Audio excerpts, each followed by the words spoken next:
Bonjour à tous. Dans cette vidéo, tu vas apprendre à transformer une figure par translation et par rotation. Alors, il faut savoir que dans la grande famille des transformations, on y trouve la symétrie axiale que tu as déjà vue en 6e. On y trouve aussi la symétrie centrale que tu as vue en 5e. Et en 3e, l'an prochain, tu verras les homothéties. Mais nous, pour l'instant, on va voir les translations et les rotations en 4e. Alors, c'est parti!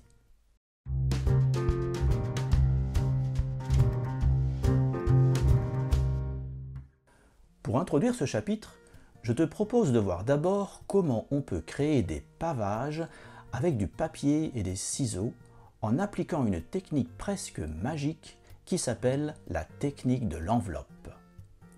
Alors, un pavage, qu'est-ce que c'est?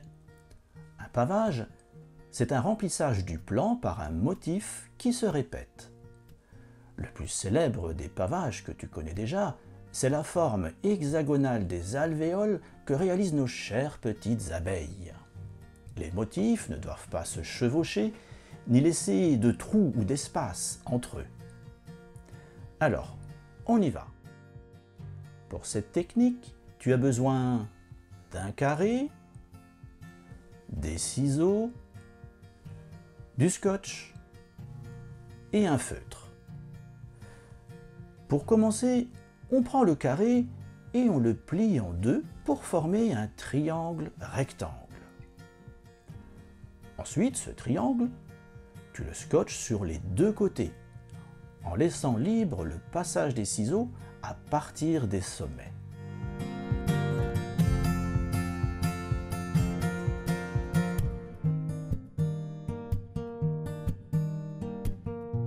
Tu obtiens alors un genre d'enveloppe triangulaire. Tu fais ensuite ton dessin en reliant tous les sommets avec les formes que tu veux.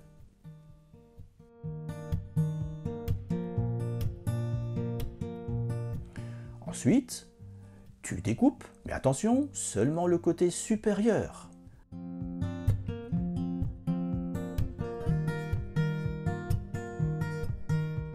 Et tu obtiens un motif comme celui-ci. Ce motif, tu peux ensuite le scanner, puis le copier-coller, ou le photocopier. Et tu obtiens ceci. Ensuite, tu les découpes, et ainsi tu peux créer un pavage complet, sans chevauchement et sans laisser de trous. Et voici ce que ça donne.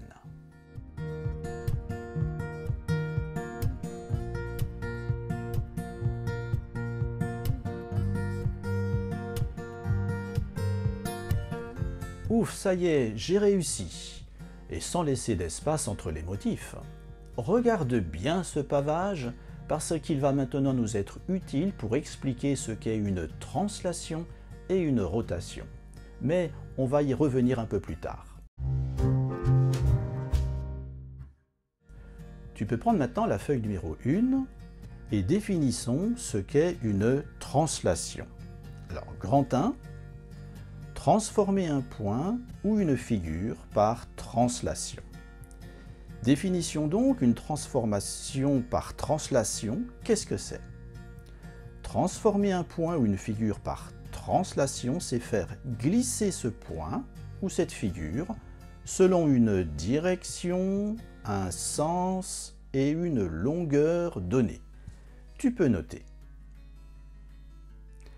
Donc transformer une figure par translation, c'est la faire glisser. Expliquons le terme plus précisément. Je peux prendre l'exemple ici d'une clé. Cette clé, je peux la faire glisser d'un point de départ à un point d'arrivée, sans la retourner. Le point de départ étant ici, je ne dois pas la retourner comme ceci. Le point de départ étant là, la position reste la même à l'arrivée. Alors, ici, la position d'arrivée, c'est ce qu'on appelle l'image. J'ai donc réalisé ici une translation, mais cette translation doit respecter, on l'a dit, 3 points. Une direction, un sens et une longueur.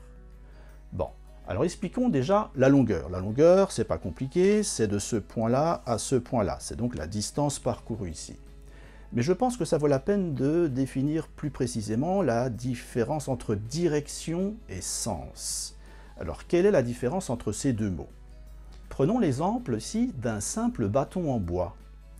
Ce bâton, je peux lui donner plusieurs directions, comme celle-ci. Voici une autre direction. Voici encore une autre direction.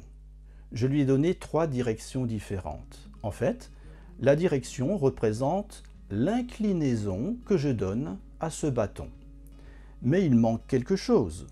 Que manque-t-il? Eh bien, il manque le sens. Et comment indiquer le sens? Eh bien, par une flèche. C'est la flèche qui va m'indiquer le sens.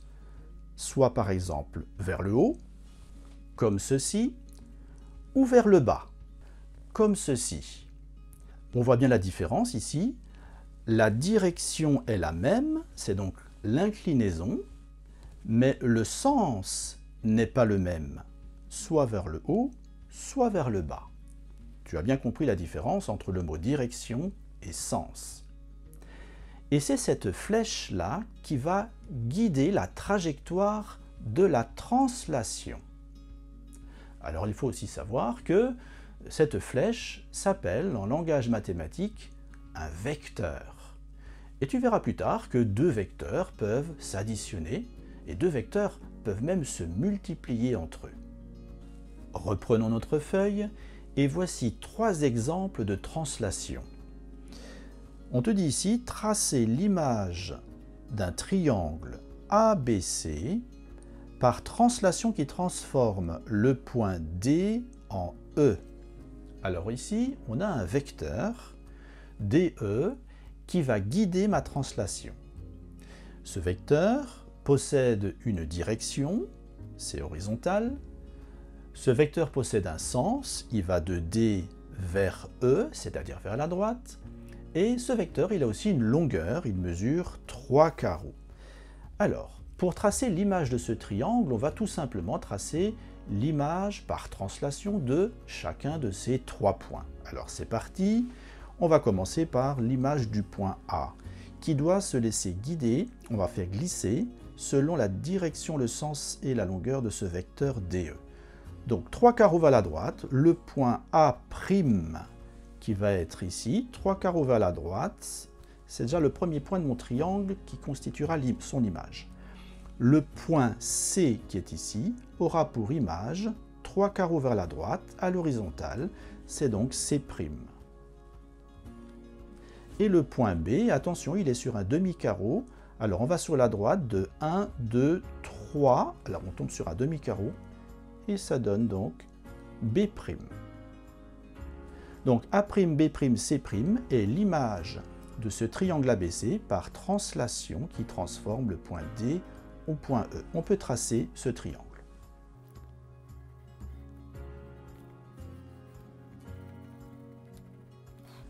Voilà, bien sûr, tu peux prendre une règle pour cela.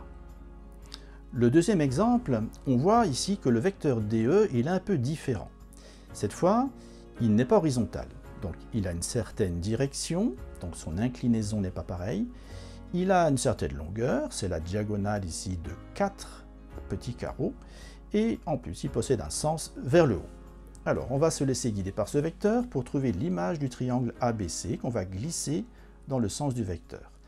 Donc ce vecteur, on peut dire qu'il est ici de 2 carreaux vers la droite, et ensuite je monte de 2 carreaux. Eh bien on va suivre ce petit cheminement.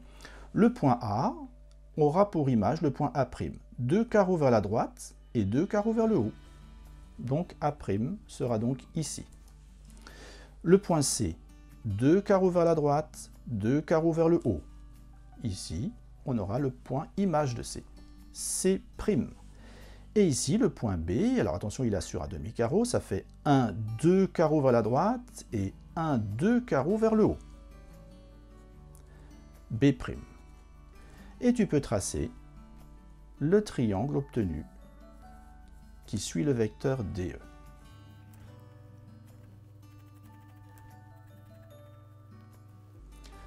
Voilà pour ces deux exemples.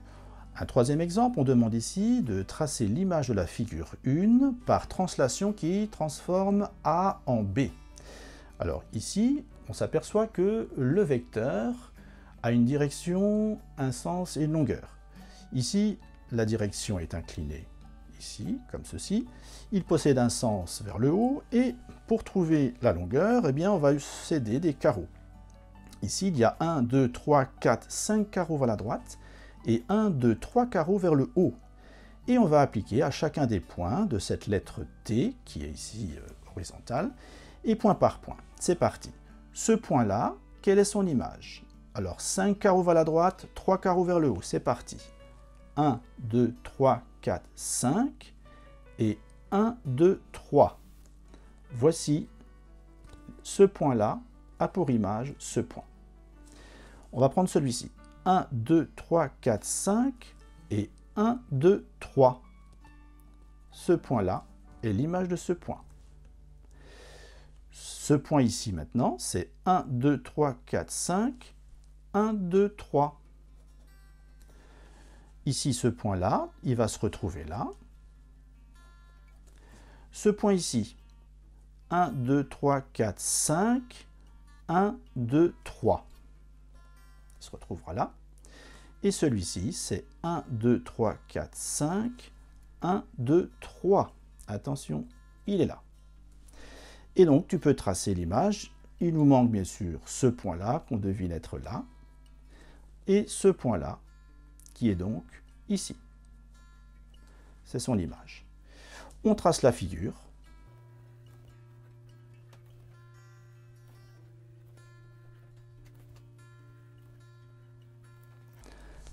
Et donc, la figure 2 est l'image de la figure 1 par translation qui transforme A en B.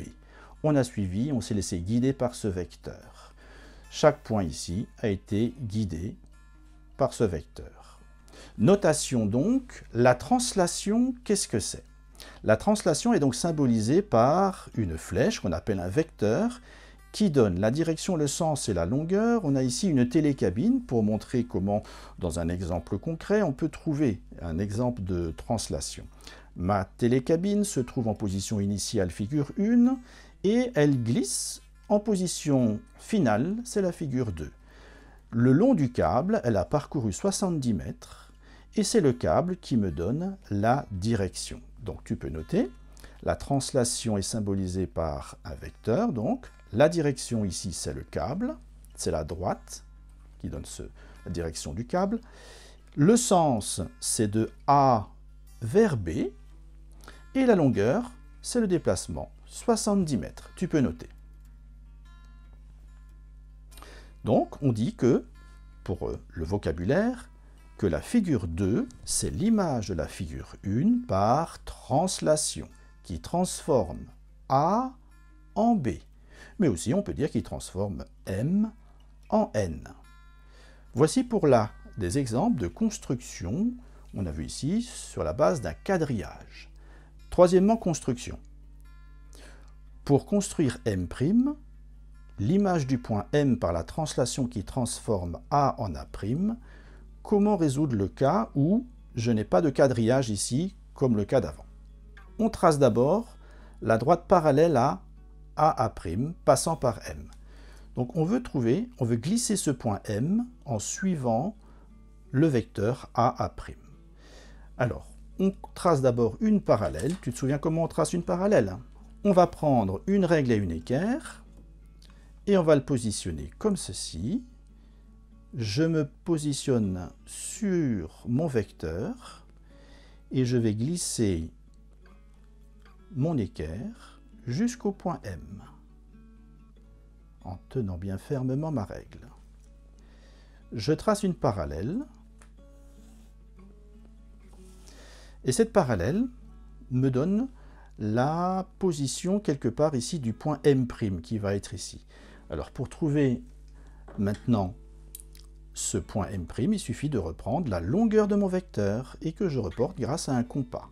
Voici la longueur de mon vecteur, et à partir de M, je peux donc tracer le point M'.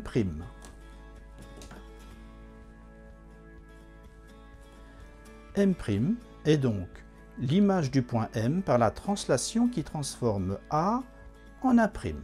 C'est ce qu'on nous indique ici. Alors, quelques propriétés pour terminer. La translation possède cette propriété que tu peux noter. Une translation conserve l'alignement, les longueurs, les angles et les aires. Qu'est-ce que ça signifie? Alors, conserver, ça signifie que rien ne change. J'ai ici, par exemple, une étoile avec les points A, B, C, D, E, et l'image de cette étoile, par glissement, est obtenue avec les points A', B', C', D', E'. Alors on s'aperçoit en commentant cette image ici, par rapport à sa valeur initiale, après transformation, c'est-à-dire dans ce cas-là, les points A', B', C', D' restent alignés. Donc, on a ici A, B, C, D qui étaient alignés, et dans l'image, bien sûr, les points A', B', C', D' restent alignés. Donc ils conservent l'alignement. La translation aussi conserve les longueurs. En effet, AB, la longueur AB que tu vois ici, se retrouve ici de même longueur sur son image. Elles sont égales. La translation conserve aussi les angles. Par exemple ici, l'angle BEC, sur son image B'E', C', on a effectivement les angles qui sont les mêmes. La translation conserve aussi les angles. Et enfin, la translation conserve les aires. En effet, l'aire de cette première étoile et de son image sont égales. Lorsque ces deux figures sont identiques, absolument identiques, on dit que ces deux figures sont superposables. Voilà, alors si tu as bien suivi, reprenons maintenant le pavage vu en introduction.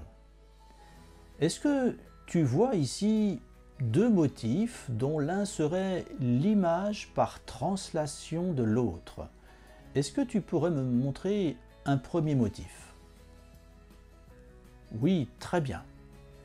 Alors maintenant, est-ce que tu pourrais me montrer un deuxième motif? Donc, ça serait l'image du premier motif. Oui, très bien.